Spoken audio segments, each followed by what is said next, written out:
இன்னைக்கு அவரு ஸ்பெஷலாக வந்திருக்காரு எங்களுக்காக.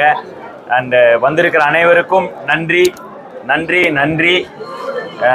தமிழ்நாடு முழுக்க ஒரு பயணமாக நேற்று தூத்துக்குடி ஆரம்பித்து மதுரை, நைட்டு திருச்சி, நைட்டோட நைட்டு அப்படியே கிளம்பி வந்து காலைல தான் சேர்ந்தோம். ஸோ இன்னும் நாங்கள் எல்லாம் தூங்கலை, அதனால தான் பார்க்க கொஞ்சம் ஜாம்பிஸ் மாதிரி இருக்கும். ஆனால் உள்ளுக்குள்ளே பயங்கர எனர்ஜியாக இருக்கும் ரெஸ்பான்ஸ்லாம் பார்த்து.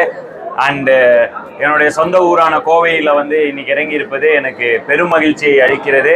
இங்கே உங்களோட சேர்ந்து நான் படம் பார்க்க போகிறேன் கொஞ்ச நேரம். ஸோ அதனால் அதுவும் ரொம்ப சந்தோஷமாக இருக்குது. வருகை தந்திருக்கும் பத்திரிகை நண்பர்கள் அனைவருக்கும் எனது நன்றி நன்றி நன்றி. கார்த்தி, அதான் இப்போ ஓவராலாவே எல்லா இடங்களையும் ரெஸ்பான்ஸ் வர்றது சொல்றது விமனுக்கு ரொம்ப பிடிக்குதுங்கிறது தான். விமனுக்கு நடக்கிற ஹராஸ்மெண்ட்டுக்கு அப்புறம் அவங்களோட மனநிலை எப்படி இருக்கு? இப்போ விமனுக்கு ஒரு ஹராஸ்மெண்ட் நடந்துச்சுன்னா குற்றவாளிக்கு என்ன தண்டனைங்கிறத நம்ம